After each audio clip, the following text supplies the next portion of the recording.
I think we need the cannibal update. Do we have the cannibal update music? Because I have been very concerned about cannibalism ever since Joe Biden brought it up. And I thought, it's cannibalism, you know, we all thought it was over. But then again, we all thought the Soviet Union was over, right? We thought that threat was over. Cannibalism is real. And it's on display. And it involves, well, let me show you. Here is Nancy Pelosi involved in cannibalism on MSNBC. And Joe Biden is doing that, created 9 million jobs in his term in office. Donald Trump has the worst record of job loss of any president. So we just have to make sure people know. That was a global pandemic. He had the worst record of any president. We've had other concerns in our country. If you want to be an apologist for Donald Trump, that may be your role, but it ain't mine. And he has the worst. I don't think that anybody can accuse me of that. No, but let me just say, as a Speaker of the House, we put forth a $3 trillion bill. $3 trillion of investment in communities and the rest, and that stimulates the economy. I mean, now I don't know which one is in the pot here, which one's eating the other, but they are eating each other. So cannibalism, another update coming soon because it seems to be going around now, and that's a real problem. Now, let's go to Colombia because what happened there yesterday was definitely not an insurrection. Right, Stu? I mean, definitely not. Nothing to see. No insurrection there. No, not at all. No, that was just protesters, Glenn. Those are protesters peacefully protesting, mostly in favor of the rapists and murderers in Hamas. That's all. That's all that was. Okay. Well, let me show you some things that happened. This is in a library in Virginia.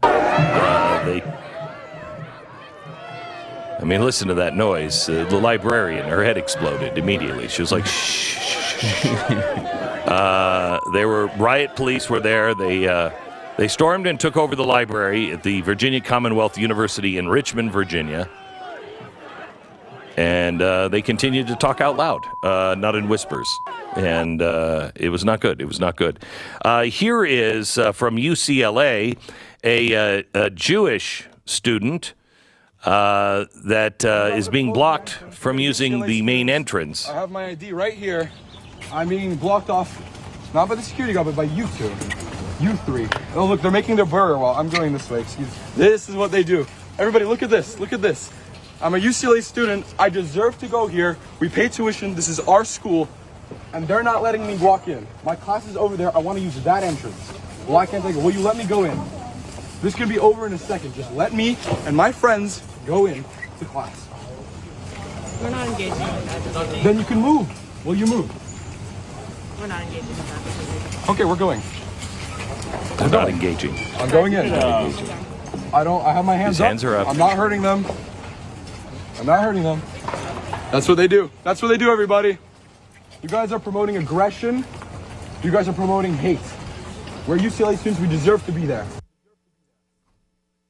True, but he's forgotten all the microaggressions. Stu, your thoughts? Oh, well, I mean, I think we should give an award to the security guard who stands there and does absolutely nothing and allows them to block this person's progress as he's trying to go to class.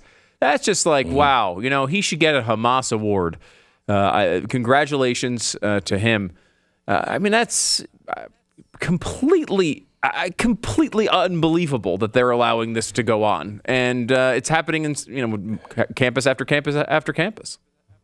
Did you see the latest polls that Americans are for Israel by, I think it's like 80%, something like that, for Israel? I know. I was talking to somebody like, oh man, that's good to see, because you do see in the media a lot of times it feels like, I don't know, this is like some close call, and Americans are like, what is it, 75-25 in favor of Israel over Hamas. And I said, that's terrible. 75% of people, Israel over Hamas? Not even like a hidden, oh, the Palestinian people or whatever they usually pitch. No, this is the actual recognized terrorist group was used in the poll. This should be 99-1. 75% sucks for that poll. I guess I've just been beaten down so far. I'm just like, oh, that's good. 12 people in America are still for the Jews. Just a little beaten down by it, you know, just a little bit. Do you see what the University of Florida said yesterday? That they're not going to tolerate it. They are not a preschool. You know the rules. You break them, you're out. Boy, I can't imagine living in that fascistic society of Florida. Can you imagine that? They hold you to the rules. You sign, you know, when you sign up for school, you read the rule book. You're breaking the rules, you're out.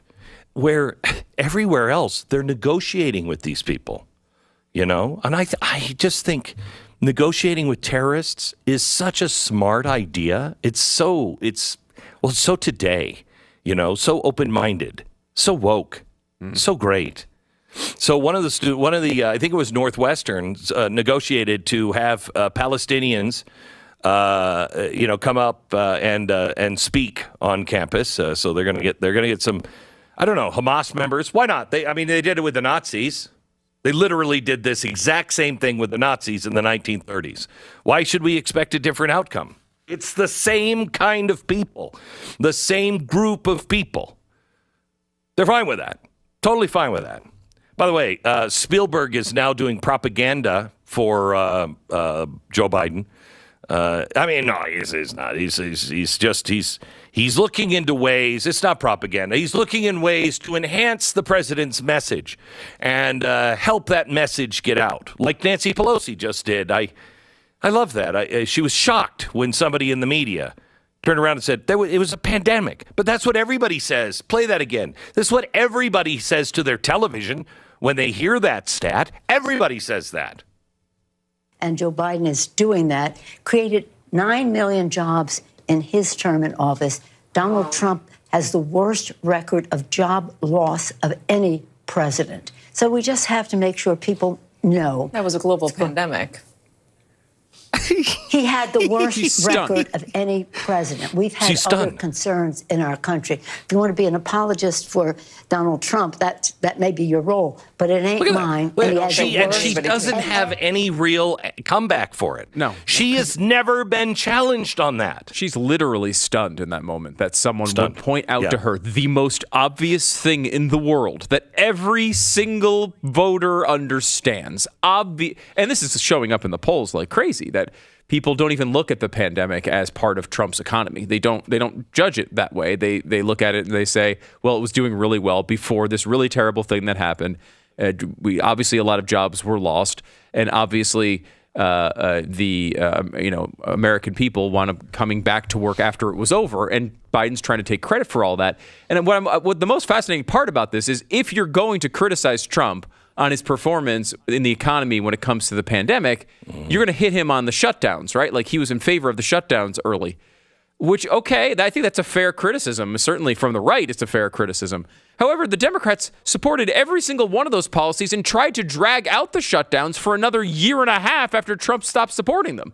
So there's absolutely no argument whatsoever. Everybody knows, everyone remembers COVID-19. Everyone remembers the period. Everyone remembers being told they couldn't go to work anymore for a few months. Everybody remembers this. And the fact that they keep trying to pitch this is so insultingly stupid that Katy Tour can't even let it happen on MSNBC. And she's called a Trump apologist for it. Yeah, Katy Tour. She's not a conservative. No. She's not even anywhere close to that. She can't stand Donald Trump. She can't stand him. She's just, she's fair embarrassed. Is not even a word. She's embarrassed by the point that Nancy Pelosi is making. She feels the internal pull to, she has to point it out. It's such a stupid point. And I feel like I actually, Glenn, have a bit of sympathy for certain Democrats in these moments where, like, Katy Tour, who's obviously no conservative, is like, what do you mean a Trump apologist? Look at my record. I've done nothing but bash Trump for years and years and years and years. The same thing with Joe Biden. He's being criticized as Genocide Joe. He's done so much to hurt the Jews. Why are you? He's done so much to ruin their ability to kill terrorists and stop their people from being raped. He's done so much. He's contributed so much to this cause, and these protesters won't give him credit for it. I personally think that this is Genocide Joe. It's better to call him Genocide Joe from our side than their side. He's been funding the Iranians who wanted genocide on all the Jews. Yes. I mean, he is Genocide Joe. They're just mixed up on who he wants to help kill. By the way, this is what you would call propaganda. What happened on MSNBC with Nancy Pelosi is propaganda. And she was shocked that there was somebody supposedly on her side that would not play the game.